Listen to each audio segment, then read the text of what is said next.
ஆரோக்கியமான வாழ்க்கைக்கு Aaravil health mix auravil.in வெப்சைட்ல இருந்து வாங்கலாம். இந்திய முதல்வர்களில் அதாவது சிஎம்ல 40% சிஎம் மேலே கிரிமினல் கேஸும் அதில் 12 சிஎம் மேலே சீரியஸ் கிரிமினல் கேஸும் இருக்கான். அதே மாதிரி இந்திய முதல்வர்களே கோடீஸ்வர முதல்வர் பட்டியல் இருக்குல்ல, அதில் வந்து தமிழ்நாட்டோட சிஎம் பார்த்தீங்கன்னா 9 கோடி சொத்து மதிப்போட 14வது இடத்துல இருக்காருன்னு சொல்லி ரீசெண்டாக வந்து ஏடிஆர் ரிப்போர்ட்டில் சொல்லியிருக்காங்க. இது வந்து 2023 சட்டசபையில் கவர்னர் வந்து திடீர்னு எந்திரிச்சு வெளிநடப்பு பண்ணியிருப்பாரு. அப்போ கவர்னர் வந்து ஒரு ஸ்டேட்டுக்குள்ளேயும் சட்டசபையிலையும் என்னென்னாலும் பண்ணலாமா, அவருக்கு அவ்வளோ பவர் இருக்கா, கவர்னருக்கும் சிஎம்க்கு என்னென்னலாம் வேலை இருக்குது, அவங்களோட சம்பளம் தான் என்ன, இப்போ கவர்னர் நினைச்சா எப்பனாலும் ஒரு ஆட்சியை கலைக்க முடியுமா, இப்படி கவர்னர் பத்தியும் சிஎம் பத்தியும் டீட்டெயிலா நிறைய விஷயங்களை தெரிஞ்சுக்கலாம். நீங்க வீடியோ மட்டும் முழுசா பாத்துருங்க. என்ன நடந்தாலும் சரி இந்த அரசியலோட ஆழத்தை பார்க்காம நான் விட மாட்டேன்டா. இப்போ கவர்னர் ஆகிறதுக்கு என்னென்ன தகுதிகள் இருக்கணும் அப்படின்னா, அவருக்கு வந்து 35 வயசு முடிஞ்சிருக்கணும், இந்திய குடிமகனாக இருக்கணும், எம்பி எம்எல்ஏவாக இருக்கக்கூடாது, அரசு ஊழியராகவோ அரசு ஒப்பந்ததாராவோ இருக்கக்கூடாது, அவர் மேலே எந்த கிரிமினல் கேஸும் இருக்கக்கூடாது. இந்த கவர்னரை எப்படி செலக்ட் பண்ணுறாங்க அப்படின்னா, யூனியன் கேபினெட் மத்திய அமைச்சராக இருக்காங்களா அவங்களாம் ஒன்று சேர்ந்து இந்த ஸ்டேட்டுக்கு இந்த ஆளுநர் அப்படின்னு சொல்லி அந்தந்த ஸ்டேட் கவர்மெண்ட்டோட டிஸ்கஸ் பண்ணி அந்த லிஸ்ட்டை வந்து குடியரசுத் தலைவருக்கு அனுப்பி வைப்பாங்க. குடியரசுத் தலைவர் அந்த லிஸ்ட்டில் உள்ளவங்கள இந்த ஸ்டேட்டுக்கு இந்த ஆளுநர்னு சொல்லி பதவி பிரமாணம் செஞ்சு வைப்பார். இப்போ ஆளுநரோட பதவிக்காலம் அப்படின்னு பார்த்தீங்கன்னா 5 வருஷம். ஆனால் குடியரசுத் தலைவர் விருப்பப்பட்ட தேவைப்பட்ட அந்த பதவி காலத்தை நீட்டிக்கலாம். இப்போ ஒரே ஆளுநரே 2-3 ஸ்டேட்டுக்கு கவர்னராக இருப்பார். அதே மாதிரி ஒரே ஆளுநரே ஒரே ஸ்டேட்டுக்கு 2-3 தடவை கவர்னராக இருப்பார். அதே மாதிரி சொந்த மாநிலத்தை சேர்ந்த ஒரு தடவை அந்த மாநிலத்தில் கவர்னராக போட மாட்டாங்க. இதே மாதிரி சிஎம் ஆகிறதுக்கு என்னென்ன தகுதிகள் இருக்கணும் அப்படின்னா, சிஎம் சீஃப் மினிஸ்டராக இருக்கணும்னா எம்எல்ஏ கண்டிப்பாக இருக்கணும், செலக்ட் ஆகணும். அப்போ எம்எல்ஏ ஆகிறதுக்கு உள்ள தகுதிகள் தான் அவருக்கும். எம்எல்ஏ ஆகிறதுக்கு 25 வயசு முடிஞ்சிருக்கணும், இந்திய குடிமகனாக இருக்கணும், ஓட்டர் லிஸ்ட்டில் அவர் பேர் இருக்கணும், நல்ல மனநிலையில் இருக்கணும், அரசு ஊழியராகவோ அரசு ஒப்பந்ததாராவோ இருக்கக்கூடாது. முக்கியமாக சிஎம் ஆகிட்டாரு, சிஎம் ஆகணும் இல்லை சிஎம் ஆகிட்டாரு அப்படின்னா அவர் வந்து சட்டசபையில் மெஜாரிட்டியை நிரூபிக்கணும். அப்படி மெஜாரிட்டியை நிரூபிக்கிறவங்களா வந்து கவர்னர் ஆட்டோமேட்டிக்காக கூப்பிட்டு பதவி பிரமாணம் ஒன்று வைப்பார். சிஎம்மும் அவர் முன்னாடி உறுதிமொழி எடுத்துப்பார். இப்போ கவர்னருக்கும் சிஎம்க்கு என்ன மாதிரியான பவர் டியூட்டி அப்படிங்கிறத பார்த்தலாம். இப்போ கவர்னர் பார்த்தீங்கன்னா ஜெயிச்சு வர எம்எல்ஏ அப்புறம் சிஎம் இவங்களுக்குலாம் பதவி பிரமாணம் பண்ணி வைப்பார். இந்த மாதிரி நிறைய நியமனங்களும் பண்ணி வைப்பார், சில அறிக்கைகளும் தாக்கல் பண்ணுவார்.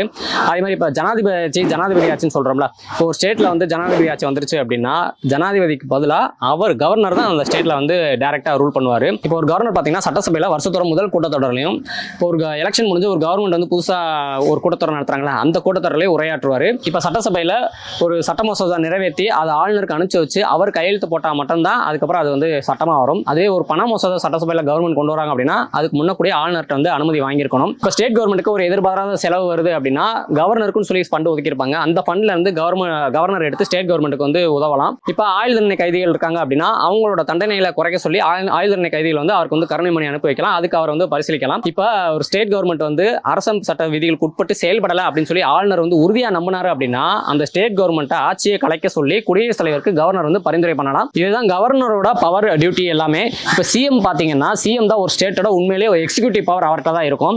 கவர்மெண்ட்டை எப்படி நடத்தணும் அப்படின்னு சொல்லி அவர் தான் முடிவு பண்ணுவார். ஆனால் கவர்மெண்ட்டோட டிசிஷன்ஸ் முடிவுகளை வந்து கவர்னர்ட்ட அவர் வந்து டிஸ்கஸ் பண்ணணும்.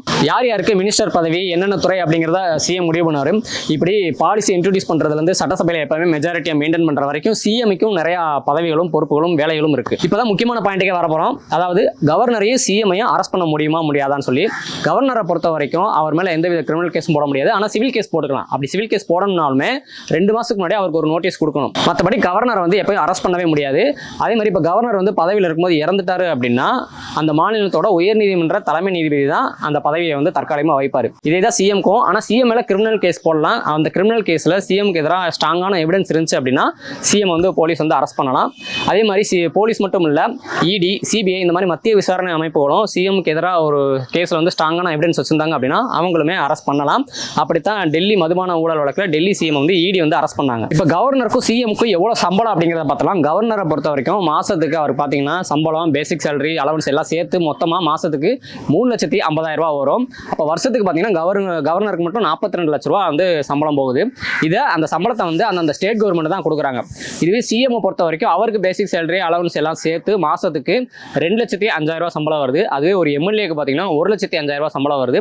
அதுவே ஒரு எம்பிக்கு பார்த்தீங்கன்னா 2,50,000 லட்ச ரூபா சம்பளம் வரும். அப்போ சிஎம் பெருசா கவர்னர் பெருசா அப்படின்னு கேட்டால் நாங்கள் ஏற்கனவே சொன்ன மாதிரி ஒரு ஸ்டேட்டுக்கு உண்மையிலேயே சிஎம்கிட்ட தான் செயல்படுத்துகிற அதிகாரங்கள் இருக்குது. அதே மாதிரி சென்ட்ரலையும் பிரசிடென்ட்டோட பிஎம்கிட்ட தான் செயல்படுத்துகிற அதிகாரங்கள் இருக்குது.